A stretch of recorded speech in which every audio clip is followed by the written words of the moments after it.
오랜 시간 전부터 우리나라를 동방에서 예의 바른 나라, 그래서 동방의 A지국이라고 말을 했나요? 예의가 있는 나라다, 이 말을 많이들 자랑스럽게 이야기들을 했습니다. 그런데 한편으로 그런 생각이 들어집니다. 이 말이 왜 나왔을까? 아마 그때가 우리나라가 고구려 시대 내지는 고려 통일 시대 내지는 삼국이 막 통일되기 전 시대일지 언제일지 정확하게 알 수 없지만, 이 동방 예의지국이다라고 하는 말을 한 것이 우리나라가 우리 스스로 한 말이 아니라 중국에 있던 한 나라들이 우리를 가리켜서 그렇게 했던 말이죠. 그래서 한편으로는 조금은 우리를 이렇게 아래로 내려다보는 듯한 그런 느낌이 있는, 약간의 이런 멸시를 하는 그런 느낌이 어느 정도 포함되어져 있습니다. 우리만 예의가 있고 우리만 어떤 문명이 있는 줄 알았더니 저 동방에 가봤더니 어떤 한 나라가 그런 예의가 있는 나라가 있더라라고 하는, 이렇게 같은 위치에서 해준 말이었으면 참 좋았을 텐데 그렇지 않았던 것이 역사적인 한 단면이기 때문에 조금은 그렇습니다. 그래서 그런지 요즘에는 동방 예의지국이라는 말을 잘 사용하지 않습니다, 저희들도. 그러나 동방의 예의지국이라고 하는 말을 제가 꺼낸 이유는 나라를 떠나서, 세대를 떠나서, 또 문화를 떠나서, 또 인종을 떠나서 어느 곳에서든지 자녀가 부모에게 잘하는 것은 공통적으로 사람들이 가지고 있는 아주 좋은 덕목, 중요한 덕목 중에 하나인 것 같습니다. 그래서 그 자녀가 부모에게 효를 하고, 우리는 효라고 하죠. 효라고 하지만 다른 데서는 좋은 것, 뭐 선한 것, 성경에서는 공경하는 것, 이렇게 말을 하고 있습니다. 그렇게 하는 것이 좋은 것이라 말씀을 하고 있는 것이죠. 그래서 어디를 가든지 간에 부모에게 잘못하는 자식은 별로 좋은 평판을 듣지 못하는 것 같아요. 우리나라뿐만 아니라 어느 곳에든지 간에. 그리고 반대로 부모에게 아주 잘하는 사람이, 그 사람이 사회적으로 출세를 했든 잘했든 못했든지 간에 조금은 좋은 평판을 얻고 있는 것은 어딜 가나 똑같은 것 같습니다. 보통 문명에서 보면은요, 자녀가 부모에게 효도하는 것이 옳은 것이다, 좋은 것이다, 이렇게 말하거든요. 그런데 성경은 우리가 읽었던 예배소서 6장 1절부터 4절은 조금 다른 면이 있습니다. 그 다른 면을 한번 같이 생각해 보고자 합니다. 먼저 말합니다. 우리가 잘 알고 있고 익히 알고 있는 부분이죠. 자녀들아, 너희 부모를 공경하라 라고 6장 1절에서 말합니다. 그렇게 말하죠. 자녀들아, 주 안에서 너희 부모에게 순종하라, 이것이 옳은 것이다 라고 말씀을 하고 있습니다. 이 말은 정말 축약되고 압축되어져 있는 말이죠. 첫 번째 압축은 뭐냐면, 부모를 공경해야 되는 건 이유는 한 가지입니다. 하나님을 그렇게 사랑하는 것이기 때문이라는 것입니다. 그래서 2절 말씀에 보니까 그렇게 돼 있죠. 2절 뒤에 보니까 이것은 약속이 있는 첫 계명이다 라고 말씀을 하고 있습니다. 10계명을 하나님께서 우리에게 주셨죠.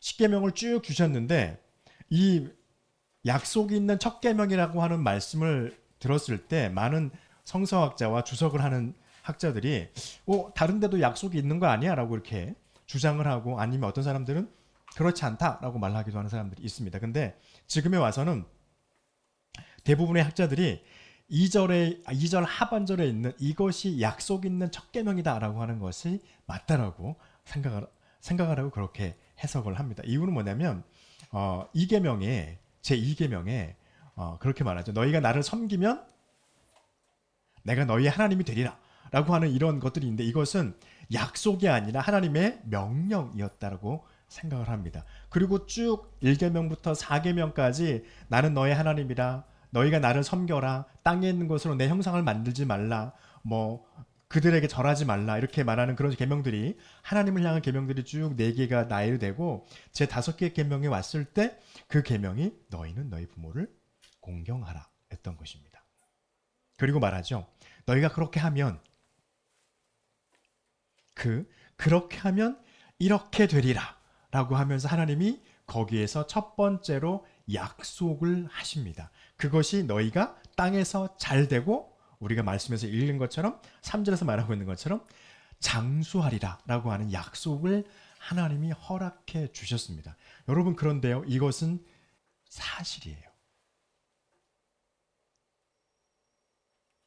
성경을 통해서도 우리가 볼 수 있지만 부모에게 잘 못하고 부모를 멸시하는 자들이 그 땅에서 잘 되어지고 그들의 생명이 오래 갔던 것을 우린 성경을 통해서 어느 것인지 기억하지 못합니다. 다윗에게 반개를 드렸던 그의 아들들 얼마 되지 않아서 결국에는 자기들이 승승장구하는 것처럼 보였지만 부모에게 반기를 들었던 그들은 제압당하고 그들의 생명이 해를 당하게 됩니다. 또 하나, 창세기에서 이삭이라고 하는 사람이 나오죠. 아브라함의 아들, 느긋하게 얻었던 그 아들. 여러분, 이삭에 관련된 성경의 기록은요, 정말 짧아요. 한 장밖에 안 됩니다. 너무 짧아서 그것을 보고 있으면 이 사람은 어떻게 살았을까 이렇게 궁금한데요. 성서학자들은요, 가장 닮아야 될 사람이 누구냐면 그 사람인 거예요. 이삭이. 왜냐하면 너무 하나님 앞에서 하나님의 말씀대로 잘 살았기 때문에 기록할 게 없었던 거예요. 너무 잘 살아서. 그런데 그는 자기 아버지 아브라함과 어머니에게 너무나도 잘했던 효자이기도 합니다. 그들의 말을 너무나 잘 들었죠. 그래서 그는 장수하며 살았습니다. 잘 되며 살았습니다. 그리고 그가 가는 곳마다 분쟁이 일어나긴 했지만 우물 때문에 그때 그 지역에는 우물이 가장 큰 재산이었으니까 우물 때문에 분쟁이 일어나긴 했지만 그거 그냥 그들에게 주고 다른 데 가서 우물 파면 파는 데마다 그냥 샘이 콸콸콸 솟아나서 그곳이 그가 가는 곳은 늘 물이 있었던 축복이 있었던 그런 자리에 있었던 사람입니다. 그래서 엄청난 축복을 이뤘습니다. 성경을 통해서 볼 때도 부모에게 잘하는 자녀, 부모를 잘 공경하고 그 부모를 잘 우대하는 자녀에게 하나님께서 주신 그 약속이 확실히 있는 것임을 우리는 바라볼 수 있습니다. 그리고 또한 그것을 약속하신 이유는 그것이 하나님을 사랑하는 방법이었기 때문입니다. 또요, 아까도 보았지만 하나님이 자녀가 부모를 공경하면 그 사람의 삶에 형통함이 임합니다. 3절에서 이렇게 말하죠. 내가 잘 될 것이다 라고 말합니다. 여러분, 출애굽기에서 10계명에서 말하고 있을 때요, 너희가 부모를 공경하라 그리하면 여호와께서 너에게 주신 그 땅에서 라고 말해요. 여호와께서 너에게 주신 그 땅에서 네가 잘 될 것이다 라는 겁니다. 여러분, 우리가 삶을 살아가면서 우리의 삶 속에서 우리의 삶이 잘 되어지고 잘 되고 무엇인가 잘 풀리기를 바랍니다. 그리고 우리의 삶 속에서 하나님이 주신 풍요로움도 있기를 바랍니다. 그렇다면 여러분, 여러분의 부모에게 잘하시기 바랍니다. 하나님이 약속하신 것입니다. 내 부모에게 네가 네 부모를 공경하면 내가 너에게 준 그 땅에서 네가 잘 될 것이다. 여러분, 그 땅은 어떤 것입니까? 저와 여러분에게 하나님이 기업으로 주신 나의 직업이기도 해요. 우리가 내 삶에서 나의 삶에 필요한 것을 채우는 나의 경제적인 활동의 장이기도 해요. 그곳에서 형통하게 될 것이라고 하나님은 분명히 약속하고 계십니다. 내 삶에서 정말 필요한 축복으로 하나님이 필요로 채워주시겠다라고 말씀하시는 것이죠. 그리고 그 다음에 어떤 것입니까? 네가 장수하리라 말씀하십니다. 여러분, 장수하리라 라고 말합니다. 그래서 처음에요, 2세기 3세기 이때는 필로라고 하는 사람이 살았을 때가 한 2세기 정도 되는 그 시대인데, 그때는 이것을 어떻게 생각했냐면요, 영적인 하나님의 나라에서 우리가 영생을 얻을 것이라고 하는 그 장수로만 생각했어요. 왜냐하면 그때는 그럴 수밖에 없었던 게 너무나 많은 박해가 있었을 때였습니다. 예수님을 믿고 고백하는 자들의 육신과 생명을 해하고 찾는 자들, 그리고 그들을 죽이는 것이 마치 당시의 사회에서 무슨 뭐라고 해야 되죠? 유행하는 것이냐, 그래도 괜찮은 것이냐, 그렇게 여겨졌던 시대였기 때문에 그때 당시의 교회에서는 지도자들이 그렇게 말할 수밖에 없어요. 왜냐하면 육신의 장수를 장담하기가 어려웠기 때문에 그랬습니다. 그런데 지금 시간이 지나고 박해가 끝나고 그 이후의 시대에 와서 이것을 성서학자들이 다시 바라봅니다. 그런데 여기서 영생하리라 하지 않고 장수하리라 그러고 있거든요. 그래서 그때 당시에는 초기 기독교에서는 너무나 많은 박해가 있었기 때문에 그렇게밖에 해석할 수 없었지만 지금은 그게 아니구나. 들여다보고 연구해 보니 이것이 장수가 하나님께서 우리에게 주시는 영생은 분명한 것이요. 다만 육신의 삶을 살아가면서 우리의 생명이 건강하고 오래 잘 것이라고 하는 말 그대로 문자적 그대로 장수할 것이라고 하나님께서 약속해 주시는 것이라는 것입니다. 그래서 하나님 앞에서 여러분 우리의 육신의 부모된 우리의 부모들에게 효도하고 그들을 공경하는 저와 여러분의 생활의 모습이 되어지길 간절히 축복합니다. 또 그렇게 되면 분명히 우리의 아이들이 우리가 내 부모님들에게 하는 것을 보고 그들이 보고 그대로 우리에게 할 것입니다. 그것은 우리의 역사를 통해서 우리가 너무 잘 아는 말들이기도 합니다. 그리고 또 성경은요. 부모에게만 자녀들에게만 그렇게 말하지 않고 4절에서 말하고 있는 것처럼 부모들에게도 말씀을 하고 있는 것이 다른 부분입니다.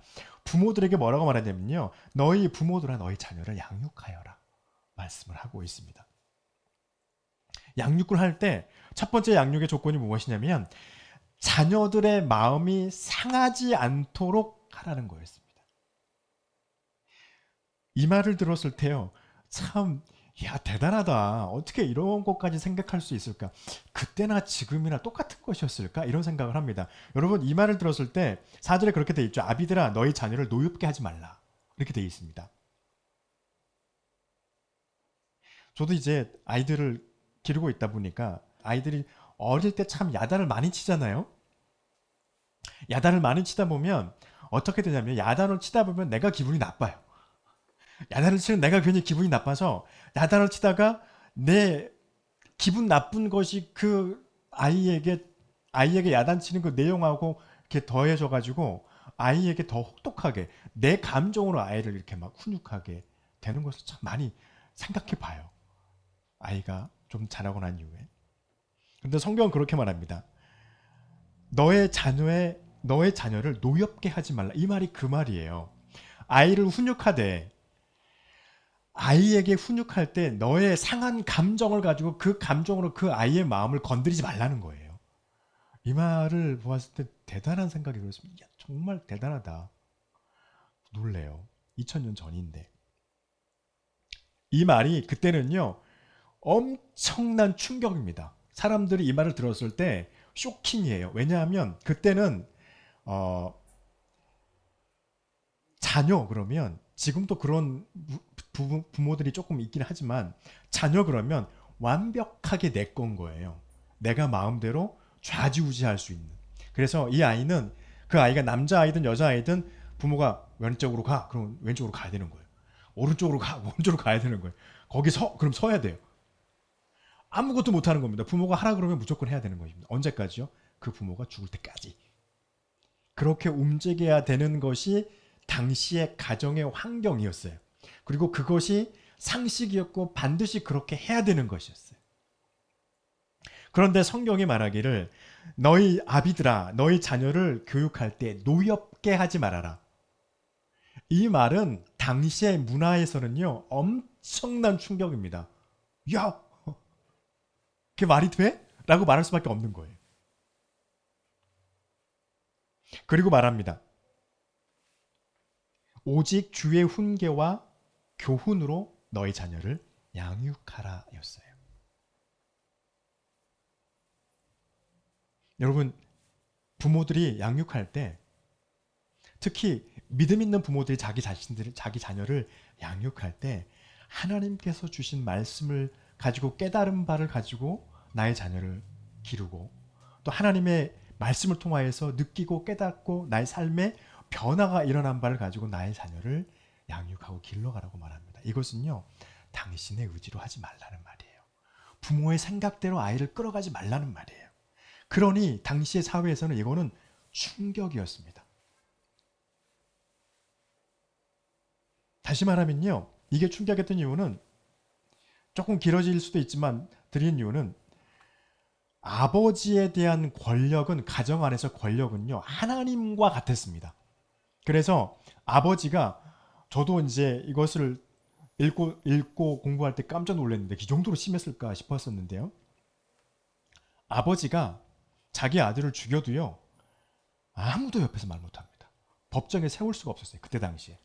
아버지가 자기 자녀들의 팔과 다리를 잘라도 누가 말 못했었습니다. 왜냐하면 그 아이에 대한 모든 소유권은 그 아버지에게 있었으니까.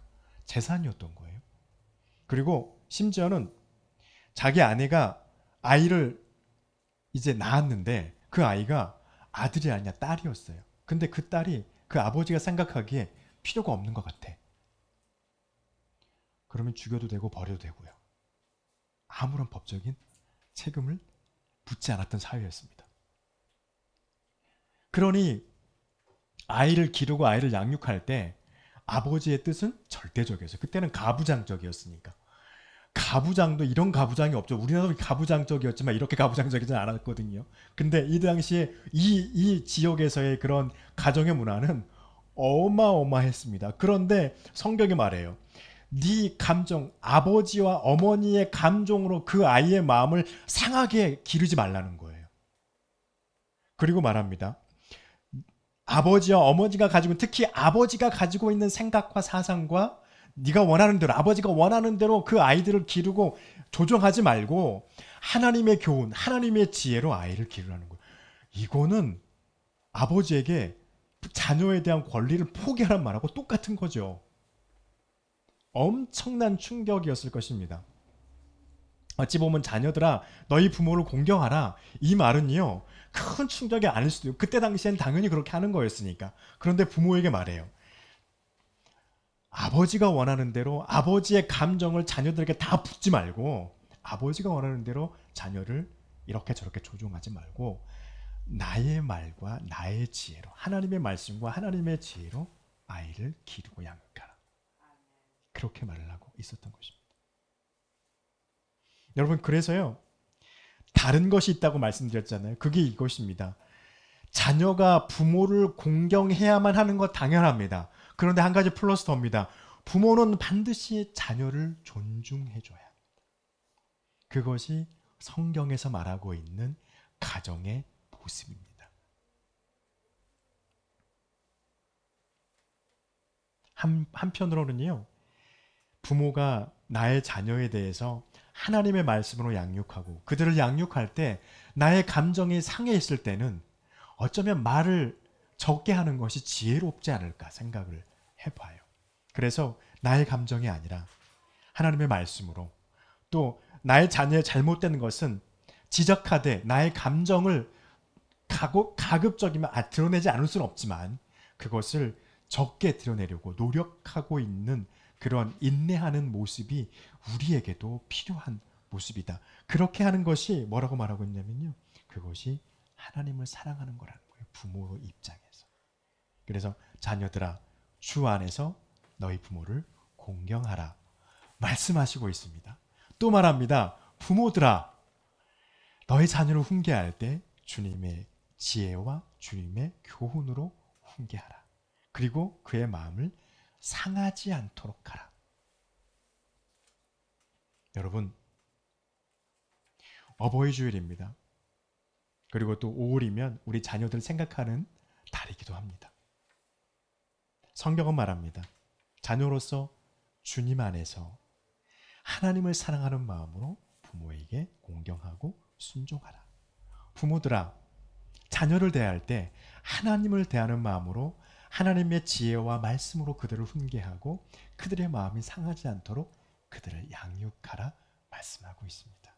여러분 이러한 가정의 모습이 저와 여러분의 가정에서 이루어지고 계속해서 이 따뜻한 모습의 가정이 있기를 간절히 축복합니다. 기도하겠습니다.